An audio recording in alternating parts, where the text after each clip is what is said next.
हरे कृष्णा। भगवान श्री हरि को समर्पित इस वैकुंठ चतुर्दशी की आप सबको शुभकामनाएं।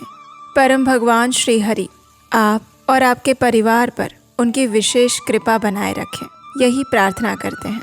कार्तिक मास अपने समापन की ओर आगे बढ़ रहा है। बस 2 दिन रह गए हैं। हमें आशा है कि आपने पूर्ण श्रद्धा और भक्ति भाव से इस कार्तिक मास का व्रत पालन किया होगा।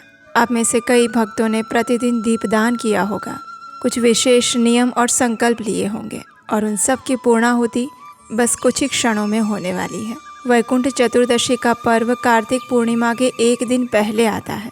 इस दिन वाराणसी में विशेष रूप से भगवान विष्णु और भगवान शिव दोनों की एक साथ पूजा अर्चना की जाती है। वर्ष में आने वाला ये एकमात्र ऐसा दिन है जब भगवान शिव और भगवान नारायण दोनों की एक साथ पूजा की जाती है। तो चलिए वैकुंठ चतुर्दशी के उपलक्ष्य में हम उससे जुड़ी हुई इस सुंदर पौराणिक कथा का श्रवण करते हैं और अंत में आप सब भक्तों के लिए श्री विष्णु चालीसा का पाठ भी है। तो अंत तक इस वीडियो को अवश्य देखिए। आइए आज की वैकुंठ चतुर्दशी व्रत कथा आरंभ करते हैं।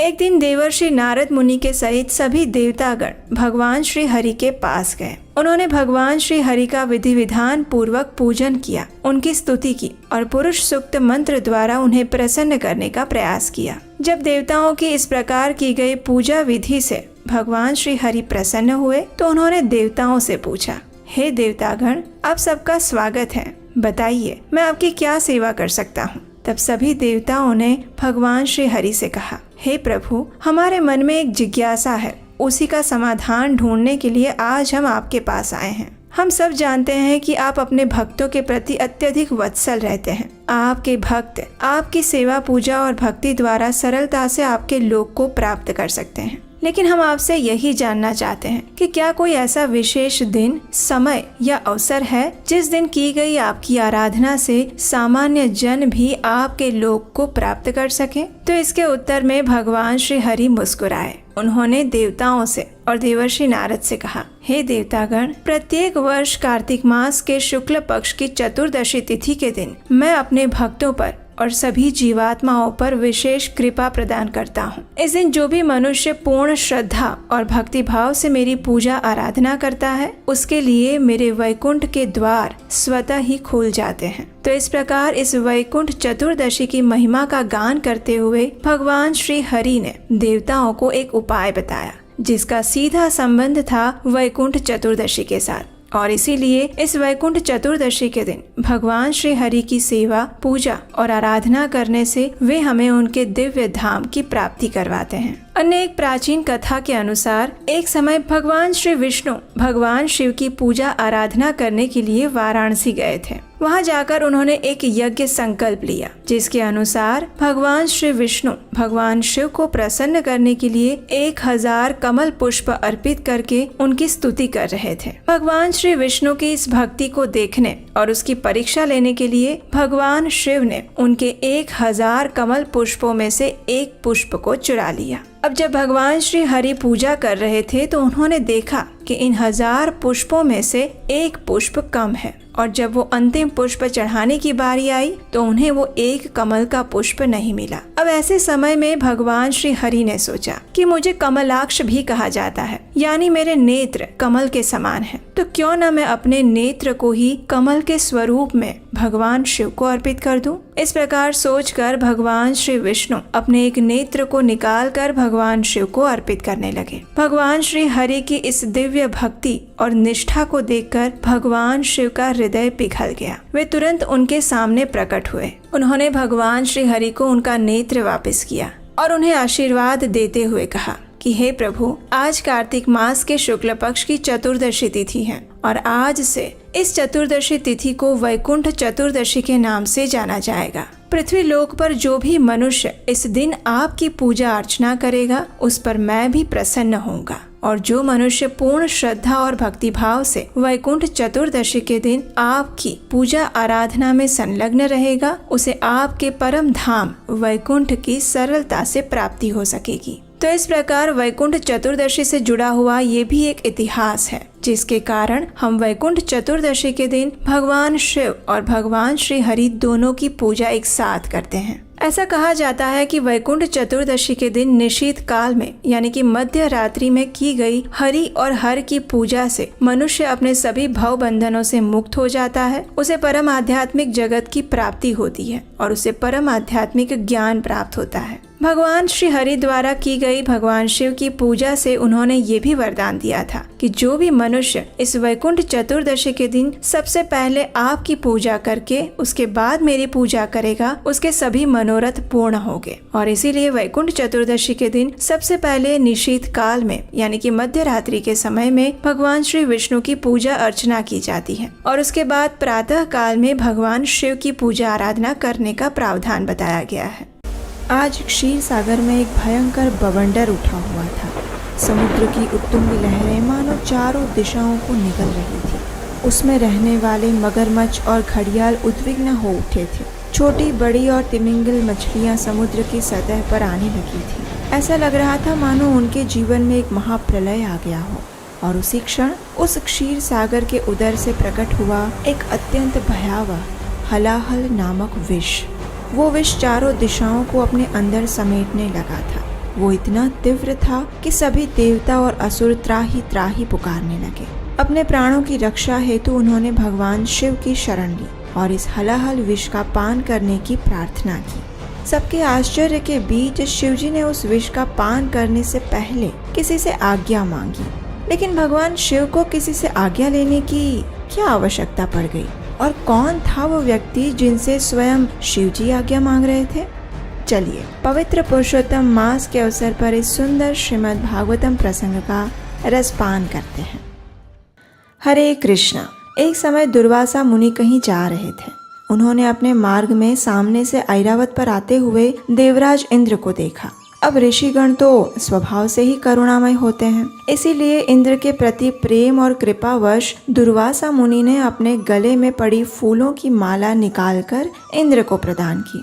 अब ये तो ठहरे देवताओं के राजा, इसलिए अपने पद के कारण अभिमान से चूर देवराज इंद्र ने उन फूलों की माला को अपने ऐरावत की सूंड में डाल दिया।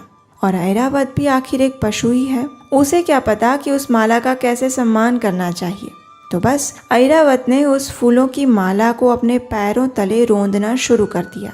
जब दुर्वासा मुनि ने ये देखा तो उन्हें अत्यंत अपमान का अनुभव हुआ और क्रोध में आकर उन्होंने इंद्र को ऐश्वर्य विहीन होने का श्राप दे दिया। देखते ही देखते सभी देवतागण कमजोर, वृद्ध और शक्तिहीन बन गए और इस स्थिति का लाभ उठाया असुरों ने। अपने अस्त्र शस्त्र से सज्ज होकर असुरों ने देवताओं पर आक्रमण कर दिया। दोनों के बीच घमासान युद्ध हुआ और उसमें देवताओं की बुरी तरह से पराजय हो गई। अब संपूर्ण ब्रह्मांड में असुरों का वर्चस्व फैल चुका था। यज्ञ, अनुष्ठान आदि सब बंद हो गए। चारों ओर अंधकार और संकट छा गया और इस स्थिति को सुधारने के लिए सभी देवतागण एकत्रित होकर सुमेरु पर्वत की चोटी पर ब्रह्मा जी के निवास स्थान पर गए। जब ब्रह्मा जी ने देवताओं को इस प्रकार कष्टदायक स्थिति में देखा तो उन्हें इस सृष्टि की चिंता होने लगी। उन्होंने देवताओं से कहा, चूंकि पूर्ण पुरुषोत्तम भगवान विष्णु हम सब के आदि पिता हैं, इसलिए आओ हम सब मिलकर उनका आश्रय लेते हैं। वे अवश्य ही हमें इस संकट से निकलने का मार्ग प्रशस्त करेंगे। इस प्रकार देवताओं के साथ ब्रह्मा जी पहुंच गए क्षीर सागर के तट पर। और आप तो जानते ही हैं कि क्षीर सागर में श्वेत द्वीप है और वही है भगवान विष्णु का निवास स्थान। भगवान की कृपा की याचना करते हुए ब्रह्मा जी उनकी स्तुति करने लगे। अवेक्रियं सत्यमनन्तमाध्यं गुहाशयं निष्कलमप्रतर्क्यं मनोग्रयाणां वचसा निरुक्तं नमामहे देववरं वरेण्यम्। हे पूर्ण पुरुषोत्तम परम भगवान, आप प्रत्येक वस्तु के स्रोत हैं। आप सर्वव्यापी एवं समस्त भौतिक गुणों से परे हैं। आप प्रत्येक जीव के एकमात्र स्वामी हैं और सबके द्वारा वंदनीय हैं। हम आपके चरण कमलों में प्रणाम करते हैं।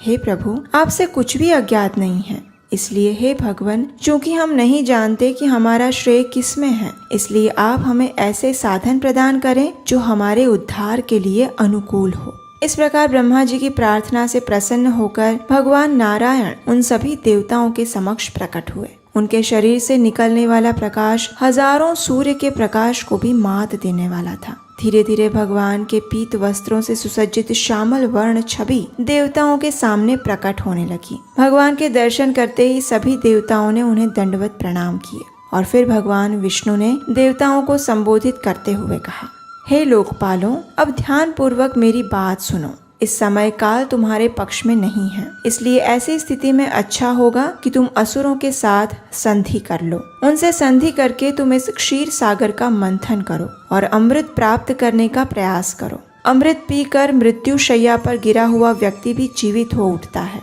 सबसे पहले क्षीर सागर में विभिन्न प्रकार की सब्जियां, घास, लताएं और औषधियां डालो। उसके बाद मेरी सहायता से तुम मंदार पर्वत को बिलौनी तथा वासुकी सर्प को रस्सी के रूप में प्रयुक्त करके सावधानी पूर्वक क्षीर सागर का मंथन करो। यद्यपि इस मंथन में तुम्हारे शत्रु असुर भी कठोर परिश्रम करेंगे, लेकिन मेरी कृपा से अंत में अमृत की प्राप्ति तुम्हें ही होगी।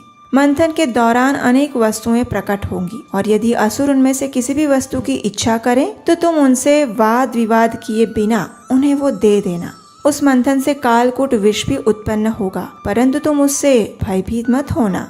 और जब मंथन में विभिन्न भव्य वस्तुएं निकले तो तुम लालची मत बनना। सावधानी पूर्वक मात्र अपने लक्ष्य अमृत पर ही ध्यान केंद्रित रखना। इस प्रकार देवताओं को दिशा निर्देश देकर भगवान हरि वहां से अंतर्धान हो गए। अब देखिए, भगवान की आज्ञा पाकर देवराज इंद्र अपने साथ कुछ देवताओं को लेकर असुर राज बलि के पास पहुंच गए। अब जैसे ही असुरों ने देवताओं को देखा तो वे उन पर आक्रमण करने के लिए तैयार हो गए, लेकिन बलि महाराज समझदार और गंभीर थे। उन्होंने अपने घर आए देवताओं के शांत चित्त को देख लिया था, इसलिए उन्होंने उत्तेजित असुरों को शांत किया और इंद्रदेव के साथ संधि करने लगे। देवताओं ने भगवान विष्णु का परामर्श बलि महाराज और अन्य असुरों को कह सुनाया। अब अमृत पीना किसे अच्छा नहीं लगेगा, है ना? तो बस अमृत की लालच में असुर भी क्षीर सागर का मंथन करने के लिए तैयार हो गए। बिना विलंब किए समुद्र मंथन की सारी तैयारियां शुरू हो गई। चलिए अब देखते हैं कि इस समुद्र मंथन की तैयारियों में क्या क्या किया गया। मथनी के लिए मंदार पर्वत की आवश्यकता थी और हम आपको बता दें कि ये मंदार पर्वत सोने से बना हुआ है, इसलिए सभी देवताओं और असुरों ने एक साथ मिलकर परिश्रम के साथ मंदार पर्वत को उखाड़ दिया और उसे उठाकर क्षीर सागर की ओर ले जाने लगे। अब इतने ठोस सोने से बने पर्वत को उठाना उनमें से किसी के लिए भी आसान नहीं था। दोनों ही पक्ष इतना परिश्रम करके बिल्कुल थक चुके थे और परिणाम स्वरूप वो पर्वत उनके हाथों से छूट गया और नीचे गिर गया। जैसे ही पर्वत नीचे गिरा तो उसके नीचे दबकर कई असुर और देवता कुचलकर मर गए। जब बाकी लोगों ने ये देखा तो उनका मनोबल वैसे ही टूट गया, क्योंकि स्वाभाविक है जिस पर्वत को उठाने में इतना परिश्रम लग रहा था उसको रस्सी से बांधकर बिलोना बनाना तो जैसे असंभव ही लग रहा था। देवताओं और असुरों की ऐसी दयनीय स्थिति को देखकर उसी क्षण सर्वज्ञ भगवान श्री विष्णु गरुड़ पर आसीन होकर वहां प्रकट हुए। उन्होंने अत्यंत सरलता से मंदार पर्वत को उठाया और गरुड़ के पीठ पर रख दिया। उसके बाद उन्होंने सभी देवताओं और असुरों को भी गरुड़ की पीठ पर बिठाया। उसके बाद उन्होंने अपनी कृपा दृष्टि से मृत पड़े असुरों और देवताओं को जीवित कर दिया। तत्पश्चात उन्होंने सभी देवताओं और असुरों को भी गरुड़ की पीठ पर बिठाया और सबके साथ क्षीर सागर की ओर चल पड़े। वहां पहुंचकर गरुड़ ने पर्वत को अपने कंधों से नीचे उतारा और समुद्र तट पर रख दिया। अब क्योंकि वासुकी इस मंथन में रस्सी बनने वाले थे, इसलिए भगवान ने गरुड़ को वहां से चले जाने का आदेश दिया। उसके बाद सभी देवताओं और असुरों ने वासुकी का आह्वान किया और वासुकी भी बड़ी प्रसन्नता से इस समुद्र मंथन के महाकार्य में सहयोग देने के लिए वहां उपस्थित हो गए। भगवान का अनुगमन करते हुए सभी देवताओं ने वासुकी के मुख की बाजू को पकड़ लिया, लेकिन असुरों को इससे अपमान का अनुभव हुआ। उन्होंने सोचा, अरे ये क्या, हमें इस सर्प की पूंछ पकड़नी पड़ेगी? नहीं नहीं, हम तो मुख का अग्र भाग पकड़ेंगे। अब भगवान तो सब जानते ही थे, इसलिए उन्होंने कुछ नहीं कहा। वे सिर्फ मंद मंद मुस्कुराए और उन्होंने असुरों को वासुकी के मुख की ओर रहने की अनुमति दे दी। अब सबने अपनी अपनी स्थिति को संभाला और फिर प्रारंभ हुआ क्षीर सागर का महामंथन। लेकिन अब फिर से एक समस्या आ गई। मंदार पर्वत को समुद्र में तो रख दिया, लेकिन उसके नीचे कोई आधार नहीं था। इसलिए जैसे ही उन्होंने समुद्र को मथना प्रारंभ किया, वैसे ही पर्वत धीरे धीरे करके नीचे पानी में बैठने लगा और फिर एक बार इस डूबते हुए पर्वत को बचाने के लिए भगवान नारायण एक विशालकाय कछुए का रूप लेकर वहां आ गए। उनका देह 1,00,000 योजन लंबा और चौड़ा था। उसे देखकर ऐसा लग रहा था मानो ये कोई अंतहीन द्वीप हो। उन्होंने जल में प्रवेश किया और कुशलता पूर्वक उस पर्वत को अपनी पीठ पर रख दिया। भगवान के इस कूर्म अवतार को देखकर ब्रह्मा जी और शिव जी ने आकाश से पुष्प वर्षा की। अब फिर एक बार असुरों और देवताओं ने नवीन उत्साह के साथ समुद्र मंथन करना प्रारंभ किया और फिर क्षीर सागर में एक भयंकर बवंडर उठा। घर्षण के कारण रस्सी बने वासुकी की स्थिति अत्यंत संवेदनशील हो गई। उसके हजारों मुख से अग्नि और धुआं निकलने लगा और क्योंकि असुरों ने वासुकी के मुख की ओर रहना पसंद किया था, इसलिए इस अग्नि और धुएं के कारण उनके मुख और वस्त्र काले पड़ गए। इससे असुरों और देवताओं की शक्ति भी क्षीण होने लगी। ये देखकर भगवान की कृपा से आकाश में बादल भर आए और वर्षा होने लगी। शीतल वायु बहने लगी और असुरों तथा देवताओं को कुछ राहत का अनुभव हुआ। अब देखिए, इतना परिश्रम करने के बाद और वो भी इतने लंबे समय तक करने के बाद भी समुद्र में से कुछ भी नहीं निकला। इसलिए भगवान श्री विष्णु फिर एक बार उनकी सहायता के लिए आ पहुँचे। भगवान अजित ने उस समुद्र को इतने वेग से मथना शुरू किया कि समुद्र की सभी मछलियां सतह पर आने लगी और फिर उस समुद्र के उदर से भयंकर हलाहल विष प्रकट हुआ। वो विष चारों दिशाओं को अपने अंदर समेटने लगा था। वो इतना तीव्र था कि सभी देवताओं और असुर त्राही त्राही पुकारने लगे। अपने प्राणों की रक्षा हेतु उन्होंने भगवान शिव की शरण ली और इस हलाहल विष का पान करने की प्रार्थना की। देवदेव महादेव भूतात्मन भूत भावन त्राहिनः शरणापन्नाम त्रैलोक्य दहनाद्विषात्। हे महादेव, हम आपके चरण कमलों की शरण लेने आए हैं। कृपया हमारी इस ज्वलनशील विष से रक्षा करें जो कि तीनों लोकों में फैल रहा है। आपके 5 मुख वैदिक मंत्रों का प्रतिनिधित्व करते हैं। आपकी अपार शक्तियों के सामने इस विष की कोई योग्यता नहीं है। हे भगवान शिव, कृपया इस हलाहल से हमारी रक्षा करें प्रभु। अब देखिए, शिव जी तो समस्त संसार के जीवों के प्रति समदृष्टि युक्त और अत्यंत कृपालु हैं। जब उन्होंने देखा कि यह हलाहल इस सृष्टि का संहार कर रहा है, तो उन्होंने जीवों के कल्याण हेतु उसे पीने का निर्णय लिया। लेकिन उससे पहले वे गए माता पार्वती के पास और उनके पास जाकर उन्होंने अपनी पत्नी से अनुमति मांगी। शिव जी ने कहा, हे भवानी, जरा देखो, क्षीर सागर के मंथन से उत्पन्न इस विष ने संपूर्ण जगत को संकट में डाल दिया है। इन सब प्राणियों का संरक्षण करना मेरा कर्तव्य है, इसलिए मुझे इस विष का पान करने की अनुमति दो। माता पार्वती भी अपने स्वामी की शक्ति के विषय में जानते थे, इसलिए उन्होंने भगवान शिव को अनुमति दी और फिर भगवान शिव ने इस हलाहल को अपनी अंजुलि में भर लिया और उसका पान किया। ऐसा लग रहा था मानो इस कार्य से विष को अपमान का अनुभव हुआ और इसलिए अपनी शक्ति का प्रदर्शन करते हुए उसने भगवान शिव के कंठ को नीला कर दिया। लेकिन वो नीला चिन्ह भगवान शिव का आभूषण बन गया और वे नीलकंठ के नाम से प्रसिद्ध हुए।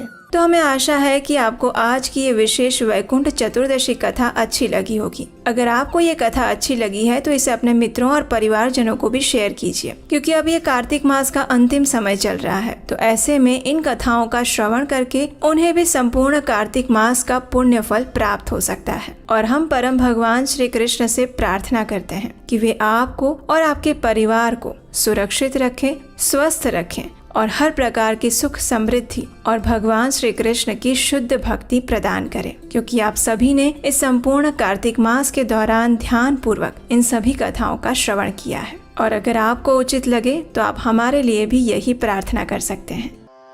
ओम नमो विष्णु भगवान खरारे, कष्ट नशावन अखिल बिहारी, प्रबल जगत में शक्ति तुम्हारी, त्रिभुवन फैल रही उजियारी।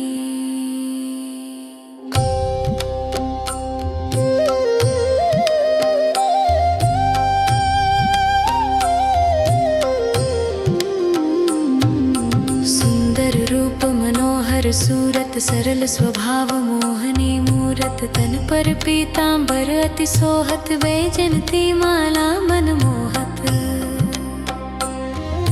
शंख चक्र कर गदा विराजे देखत दैत्य असुर दल भाजे सत्य धर्म मद लोभ न गाजे काम क्रोध मद लोभ न छाजे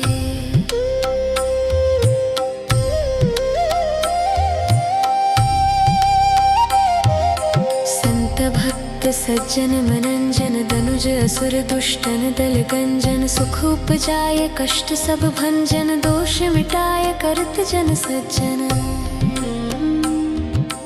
पाप काट भव सिंधु तारण कष्ट नाश कर भक्त उबारण करत अनेक रूप प्रभु धारण केवल आप भक्ति के कारण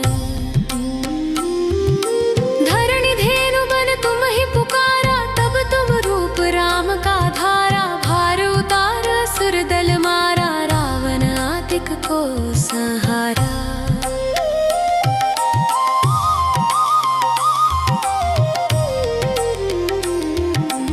आप वाराह रूप बनाया हिरण्याक्ष को मार गिराया धर्मत्स्य तन सिंधु बनाया 14 रत्नन को निकलाया असुरन बंद मचाया रूप मोहनी आप दिखाया देवन को अमृत पान कराया सुरन को छवि से बहलाया कूर्म रूप धर सिंधु मझाया मंद्राचल गिरि तुरत उठाया शंकर का तुम फंद छुड़ाया भस्मासुर को रूप दिखाया वेदन को जब असुर डुबाया कर प्रबंध उन्हें ढूंढवाया मोहित बनकर खल ही नचाया उस ही कर से भस्म कराया असुर जलंधर अति बलदाई शंकर से उनकी न लड़ाई हार पार शिव सकल बनाई कीन सती से छल खल जाई सुमिरन कीन तुम्हें शिवरानी बतलाई सब विपत कहानी तब तुम बने मुनीश्वर ज्ञानी वृंदा की सब सुरति भुलानी देखत तीन दनुज शैतानी वृंदा तुम्हें लपटानी हो स्पर्श धर्म क्षति मानी हना सुर और शिव शैतानी तुमने धुरु प्रहलाद उबारे हिरणाकुशादिक खल मारे गणिका और अजामिल तारे बहुत भक्त भव सिंधु तारे हरहु सकल संताप हमारे कृपा करहु हरि सिरजनहारे देखहु मैं निज दर्श तुम्हारे दीन बंधु भक्तन हितकारे चाहत आपका सेवक दर्शन करहु दया अपनी मधुसूदन जानू नहीं योग्य जप पूजन होए यज्ञ स्तुति अनुमोदन शील दया संतोष सुलक्षण विदित नहीं व्रत बोध विलक्षण करहूँ आपका किस विधि पूजन कुमति विलोक होत दुख भीषण करहूँ प्रणाम कौन विधि सुमिरन कौन भांति मैं करहूँ समर्पण सुर मुनि करत सदा शिवकाई हर्षित रहत परम गति पाई दीन दुखिन पर सदा सहाई निज जन जान ले आपनाई पाप दोष संताप नशाओ भव बंधन से मुक्त कराओ सुत संपत्ति दे सुख उपजाओ निज चरणन का दास बनाओ निगम सदा ये विनय सुनाए पढ़े सुने सो जन सुख पाए